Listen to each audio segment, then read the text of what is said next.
Assalamualaikum warahmatullahi wabarakatuh. Perkenalkan, nama saya Ilham Fadli dengan NPM 233510834. Tujuan saya membuat video inilah untuk memenuhi kuis pada praktikum pemrograman mobile, di mana pada kuisnya itu diminta untuk menjelaskan apa yang kita buat pada tugas kedua kemarin. Nah, di sini tanpa berlama-lama langsung aja kita masuk ke pembahasannya.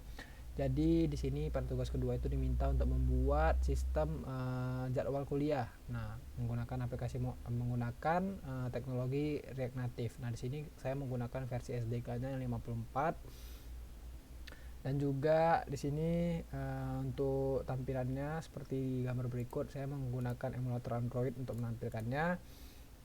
Dan di sini saya akan membahas terlebih dahulu mengenai apa yang dibuat pada aplikasi ini. Jadi di aplikasi ini kita menerapkan teknik rendering list, yaitu ada flat list, ada dot map, dan juga ada section list. Nah, jadi ketiga itu diterapkan di aplikasi ini di masing-masing halamannya. Nah, yang pertama di sini kita bahas folder terlebih dahulu. Di sini untuk foldernya ada 4 folder yang paling penting ya, ada komponen, itu berisi komponen-komponen yang kita gunakan, kemudian data, di sini seluruh data yang kita gunakan di aplikasinya nanti, seperti nama mata kuliah, pertemuan, dan lain-lain sebagainya. Kemudian screen itu tampilan dari setiap tampilan yang ada di sini, dan kemudian tab ini untuk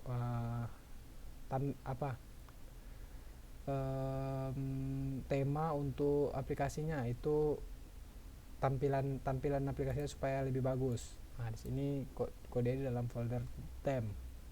Nah, kemudian kita bahas terlebih dahulu bagian data ya. Nah, karena kita di sini tujuan membuat aplikasinya itu untuk penerapan teknik rendering list itu. Nah, jadi pada data ini terdapat 3 array utama yang digunakan. Array 1 itu berisi mata kuliah. Nah, data mata kuliah ini itu terdiri dari 5 fitur, ada ID, nama, kode, SKS, dan juga dosen.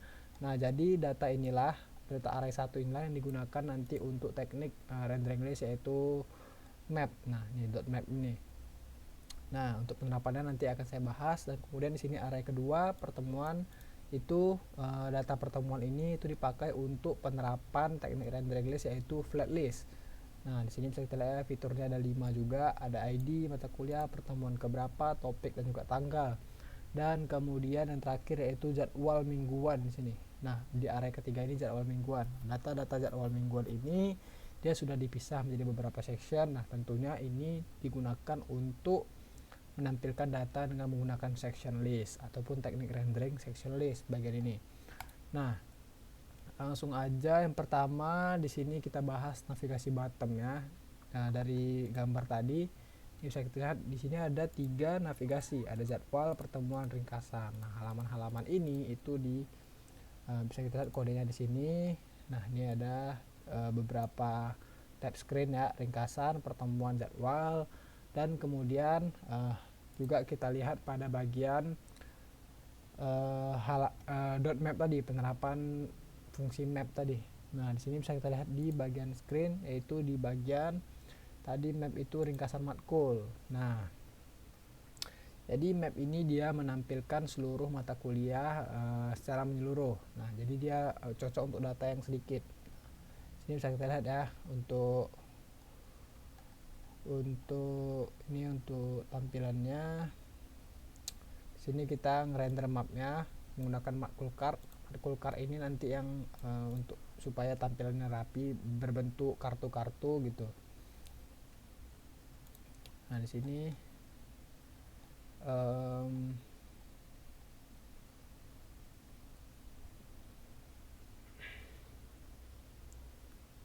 nah, di sini juga untuk total SKS-nya itu dihitung menggunakan reduce.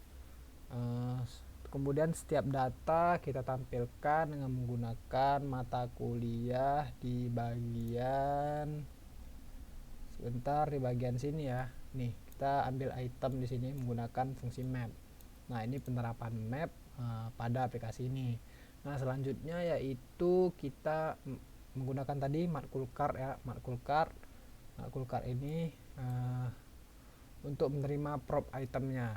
Nah, selanjutnya itu halaman daftar pertemuan. Nah, halaman daftar pertemuan ini untuk penerapan tadi namanya flat list. Nah, jadi flat list di sini itu memiliki beberapa properti. Ada key extractor, kemudian item separator komponen, list header komponen, dan juga list empty komponen. Nah, di sini bisa kita lihat ya untuk propsnya nih, flat list dengan 4 props wajib. Nah, ada key extractor, item separator komponen, list header komponen, dan list empty komponen. Nah, jadi masing-masing tersebut itu ada fungsinya. Key extractor itu menghasilkan key unik untuk setiap itemnya, kemudian item separator komponen itu untuk menampilkan pemisah antar itemnya, kemudian list header komponen itu untuk menampilkan judul daftar beserta jumlah sesinya, dan kemudian list apa tadi satu lagi, list empty komponen itu untuk menampilkan halaman kosong ketika datanya tidak tersedia. Nah, lanjut ke bagian jadwal mingguan. Nah, di sini jadwal mingguan ini merupakan penerapan teknik rendering section list. Nah, tadi dia menggunakan data array ketiga, yaitu datanya tuh udah dibuat per hari, udah dibagi-bagi sectionnya. Nah, udah di section lah tiba ya. Jadi kayak dia tuh udah dibagi per harinya. Makanya kita di sini menggunakan section list untuk menampilkannya. Karena data tadi dari dikelompokkan berdasarkan hari. Nah, setiap section itu memiliki header yang berbeda-beda. Nah, di sini ada yang namanya di komponen ini section header. Nah, section header ini berdasarkan harinya. Jadi di section berdasarkan hari. Nah, bisa kita lihat di sini ya. Nah, ini untuk bagian jadwal dari section per hari. Ada Kamis, Jumat, Senin, Selasa, Rabu. Dan tadi ini juga untuk daftar pertemuan ini itu menggunakan flat list. Sini tampilannya ringkasan ini menggunakan dot map tadi. Nah,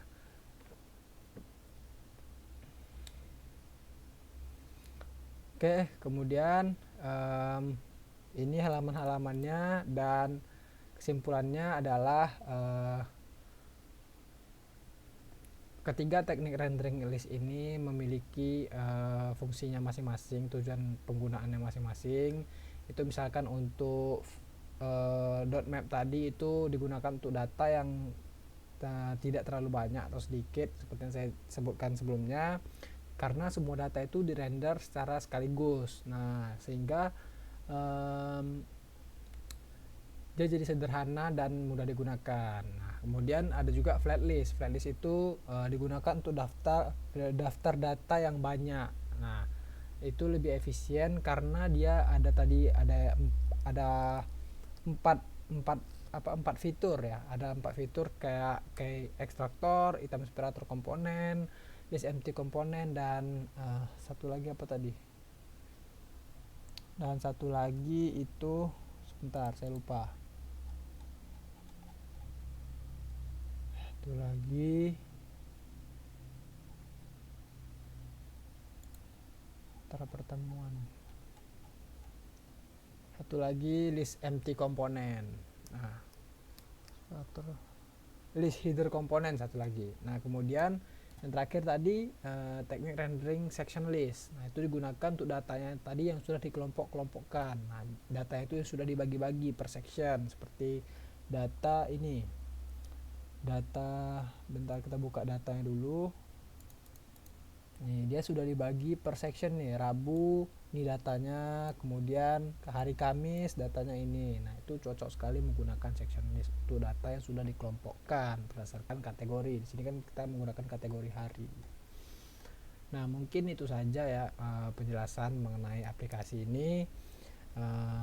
Seperti tadi saya sebutkan, kita menggunakan teknik rendering list, ada map, flat list, dan juga section list. Nah, untuk itu lebih dan kurang saya mohon maaf. Saya akhiri. Wassalamualaikum warahmatullahi wabarakatuh.